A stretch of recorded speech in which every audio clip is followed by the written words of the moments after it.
एक बहुत बड़े मुहद्दिस गुजरे हैं, उनको फालिज हो गया, 2 साल तक फालिज की हालत में रहे, 2 साल तक इस हालत, बड़े परेशान कि यार फालिज ठीक नहीं हो रहा।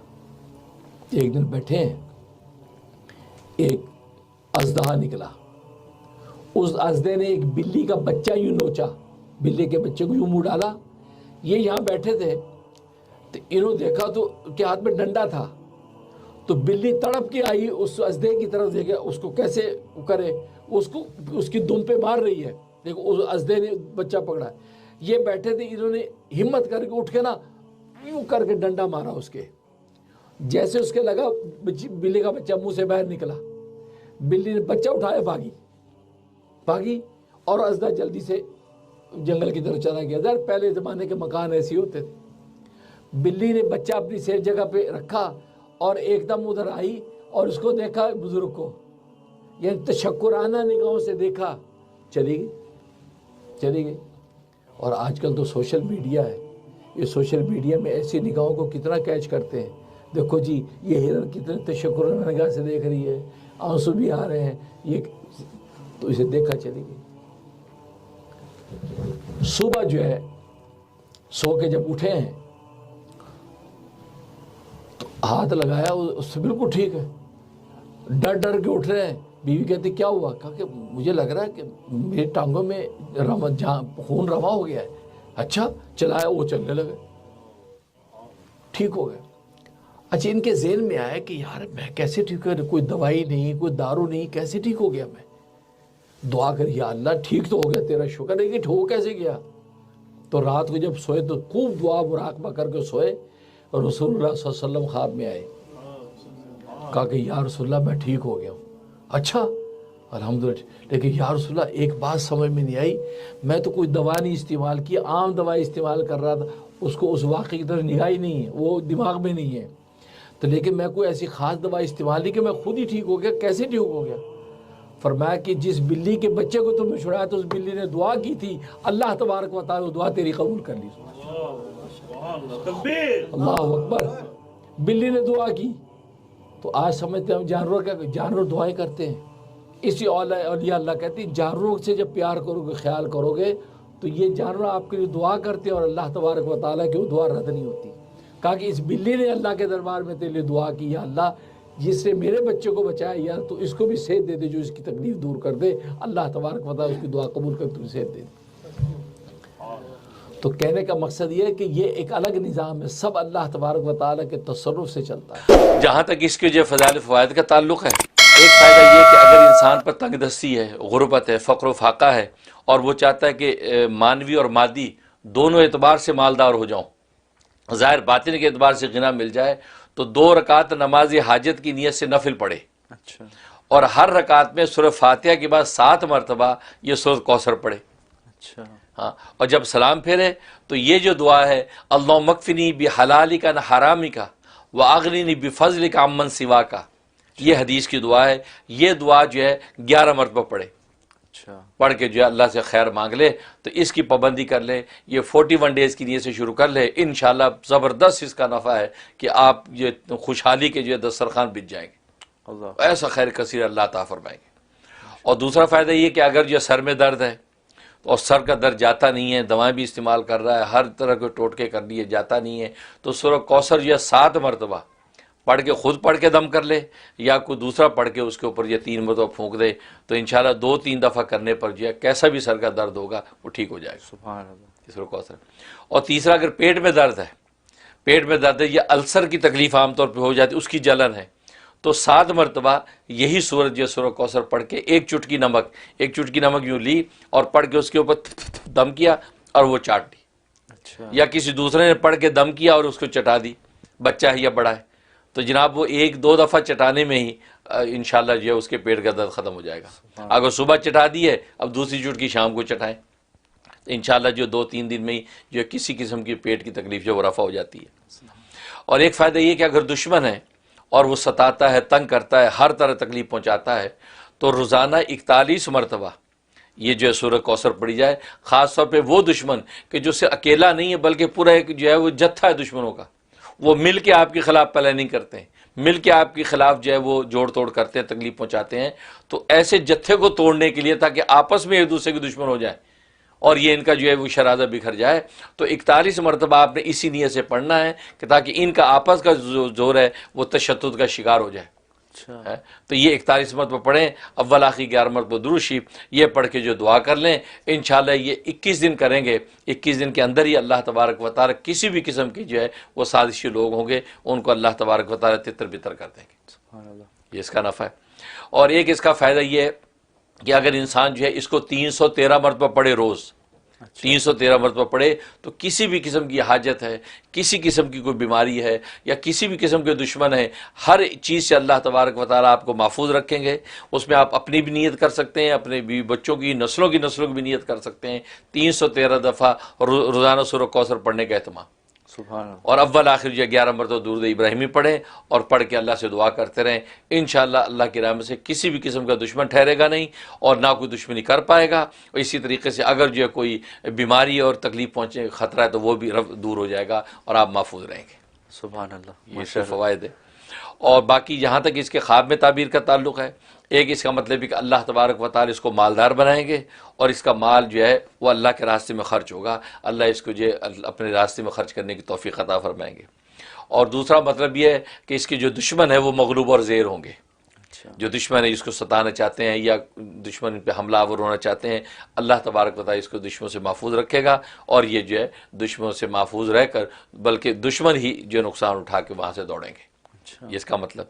और तीसरा मतलब यह है कि अल्लाह दीन और दुनिया और आखिरत की सारी खैरें इसको अता करेंगे, बशर्तिया कि ये ईमान और अमल साले के रास्ते पर कायम रहेगा। यानी फसल्ली रब्बिका वनहर, ये जो हकीकत बयान की है ये इसके ऊपर अगर कायम रहेगा। और लिरब्बिका की कैद चूँकि इसमें लगाई रब के लिए, इसका मतलब रिया के लिए ना हो, रज़ा के लिए हो। रज़ा के लिए इसकी ये इबादत कुर्बानी वो रज़ा के लिए होनी चाहिए अल्लाह की, ये दुनिया की रिया के लिए ना हो। बस ये अगर करेगा इसका मतलब ये है कि अल्लाह तबारक व तआला दीन दुनिया की खैर इसको अता फरमाएंगे। सुभान अल्लाह, ये इसके ख्वाबों में ताबीर। छोटी सी सूरत, कुरान की सबसे छोटी सूरत और इतने कसीर इसके फ़ायदे हैं। तो माशाल्लाह नाज़रीन, ये सूरतों का जो तज़किरा है ये हमेशा हमें एक नया इंसाइट देता है कुरान की और एक नया शौक़ और वलवला पैदा करता है। और ये देख लें आपकी सबसे छोटी सूरत, इसके भी किस कदर मुनाफ़े हैं। तो अक्लमंद इंसान तो वही है कि इनको अपनी ज़िंदगी में जल्द अज जल्द इनको शामिल करे और इनके फ़वाइद ज़्यादा से ज़्यादा हासिल करें। आज हम बात करेंगे अल्लाह तबारक व तआला के अस्माए हुस्ना में से 16वें नंबर के नाम पे। तो वह कि 16 नंबर है इस नाम का और ये अल वहाबू। अल वहाबू ये नाम जो है अल्लाह तबारक व तआला का कुरान करीम में 3 मरतबा आया है मुख्तलिफ जगह पर। और इसका माना होता है सब कुछ अता करने वाला, सब कुछ अता करने वाला उसको वहाब कहते हैं। और अल्लाह तबारक व तआला की ज़ात वहाब है, इसका मतलब कि वो ज़ात कि जो हर तरह की नेमत हर वक्त हर लम्हा और हमेशा देती रहती है, उसको वहाब कहते हैं। इसलिए उलमा ने लिखा है कि वहाब अल्लाह तबारक व तआला के अलावा किसी और को नहीं कहा जा सकता, क्योंकि वहाब का मफ़हूम ही ऐसा है कि जो अल्लाह ही की ज़ात है, जो हर किस्म की नेमत देती है, हर वक्त देती है, हर लम्हा देती है और हमेशा देती रहती है। अब ये तो किसी बड़े से बड़े सखी दाता के अंदर ये तपड़ नहीं है, लिहाजा वहाब जो है वो अल्लाह के साथ ख़ास है। चाहे पुकारा भी जाए तो अब्दुल वहाब कह के पुकारना बेहतर है, क्योंकि वहाब सिर्फ अल्लाह ही की ज़ात है, कोई और नहीं है। हाँ, कोई और आदमी जब देता है, किसी को तोहफ़ा दे दिया, हदिया दे दिया, तो उसको वाहिब कह सकते हैं, वाहिब। अच्छा। हाँ, वाव अलिफ और 2 चश्मे हा और बा, तो वाहिब उसको कहना जायज़ है गैरुल्लाह को, लेकिन जो गैरुल्लाह का वहाब नहीं कहना चाहिए, क्योंकि वहाब सिर्फ अल्लाह की ज़ात है। चुनांचे अल्लाह ने हर तरह की जिस्मानी, रूहानी, मादी, मानवी, ज़ाहिरी, बातनी हर तरह की नेमतें कायनात में फैला रखी हैं और ये शान सिर्फ अल्लाह तबारक व तआला को हासिल है। जहाँ तक इसके फ़ज़ाइल फ़वाइद का ताल्लुक़ है, सबसे बड़ा एक फ़ायदा ये है कि अगर आप मुस्ताजब दावत बनना चाहते हैं कि अल्लाह मेरी दुआएं कबूल किया करें, तो इसकी बड़ी तासीर है इस नाम में। सबसे आसान अमल यह है कि हर नमाज के बाद 7 मरतबा पढ़ें, सिर्फ 7 टाइम पढ़ना है। जब आप दुआ करने लगे तो 7 मरतबा या वहाबू पढ़ें, उसके बाद अपनी दुआएं मांगें। तो क्या कि 5 नमाज़ों के अंदर आपने गोया कि 7 मरतबा या वहाबू का विर्द करना है, तो इंशाअल्लाह आपको अल्लाह तबारक व तआला मुस्ताजब दावत के मुकाम पे कायम कर देंगे। वरना इसी अमल को इस अंदाज से भी किया जा सकता है कि आपके नाम के जो आदाद हैं वो आप निकाल लें कि मेरे नाम के आदाद में 313 बन रहे हैं, या 515 बनना है। अब उतनी तादाद में आप किसी एक नमाज के बाद, फजर की नमाज हो बहुत अच्छा है या असर की नमाज हो तो बहुत अच्छा है, वरना फिर अपनी सहूलत से कोई वक्त रख लें तो उतने जो है अदद के मुताबिक जो है इसका आप विर्द करें। और इसका जो अदद है वो 14 है, 14 इसका अदद है। हाँ, और इसका जो है वो मुफरद अदद जो है 5 बनता है, क्योंकि 1 और 4 को जमा करें 5 बनता है। तो लिहाजा किसी भी अमल के जब आप करेंगे उसको तो 5 दिन में उसके असरात ज़ाहिर होने लगते हैं। तो ये इसमें ज़बरदस्त बात है। तो ये वहाब इससे पढ़ सकते हैं। और दूसरी इसके अंदर तासीर यह है कि अगर तंगदस्ती है, रिज़्क़ की फरावानी नहीं है, परेशानी है, उसके लिए 1414 दफ़ा का ये अमल ईशा के बाद का है। अव्वल आखिर 14 ही मरतबा दुरूद शरीफ, यानी जो इसका अदद है उसी की तादाद को सामने रख के आपने 1414 दफ़ा पढ़ना है, अव्वल आखिर 14 दफ़ा दुरूद शरीफ के साथ। और ये आपने जो है 41 डेज़ की नीयत से शुरू करना है।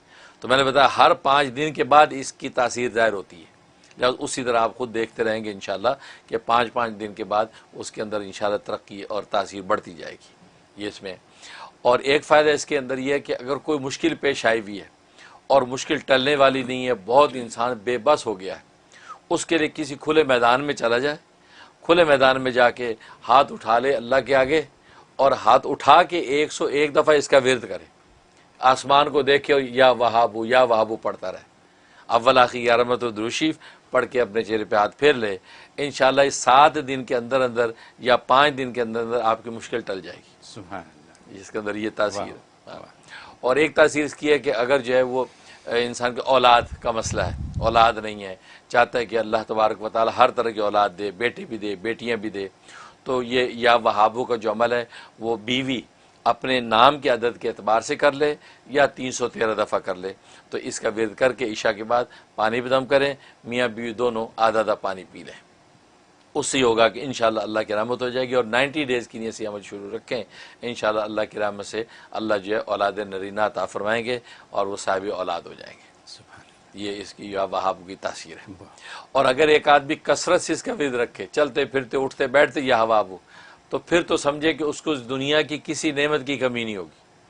फ़राइज़ व वाजिबात के अलावा जब भी याद है या वहाबू का विर्द रखे, तो ये ऐसी इसमें तासीर है कि ये नाम जब अपना इजलाल कर लेता है और अल्लाह की ख़ास नज़र करम हो जाती है, तो फिर समझो कि इस बंदे की ज़िंदगी राहत ही राहत है। फिर इसको कोई कमी होने वाली नहीं है। ये इतनी ताकत है इस नाम के अंदर। और मैंने बताया कि हर 5 दिन के बाद जो है आप ज़रूर उसके अंदर तब्दीली महसूस करेंगे। अच्छा, बस औक़ात लोग कहते 5 दिन हो गए हमें तो पता ही नहीं चला, वो आपको नहीं पता चला, लेकिन तब्दीली अपना काम कर रही है।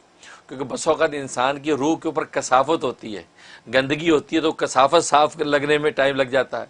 जैसे मैले कपड़े पे खुशबू छिड़कें तो वैसी खुशबू नहीं फूटती जैसे जो उजले धुले पे होती है। इसका मतलब अल्लाह पहले रूह को उजला धुला करते हैं उस नाम की बरकत से, अब जब वो मुज़क्का हो जाती अब ये नाम जो है वो अपनी खुशबू को ज़ाहिर करता है। तो इसलिए नाज़रीन उसमें भी परेशान न हुआ करें कि ये हो गया अभी तो कुछ भी नहीं हुआ, नहीं, वो हो रहा है, क्योंकि अल्लाह का नाम है, वो असर कैसे ना करे।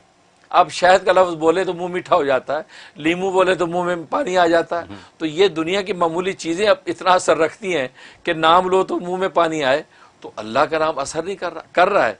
हमारी रूह का जो ताल्लुक़ अल्लाह से उसमें कमी है, असल में वो उसकी सफाई हो रही है। वो जब शफाफ आईना हो जाएगा अब चेहरा आपको साफ नजर आएगा, गोया कि अब उसकी तासीर ज़ाहिर होगी। तो ये इसके अंदर ज़बरदस्त तासीर। और उसके अलावा जहाँ तक ख्वाब में ताबीर का ताल्लुक़ है, इसका मतलब है कि ये शख्स अगर बे औलाद है तो अल्लाह तबारक व तआला की तरफ से इसको साहिब औलाद होने की बशारत है, और दोनों तरह की औलादें इसको मिलेगी, लड़के भी लड़कियाँ भी, दोनों तरह की औलादों से अल्लाह इसको जो है नवाजेगा। एक मतलब ये।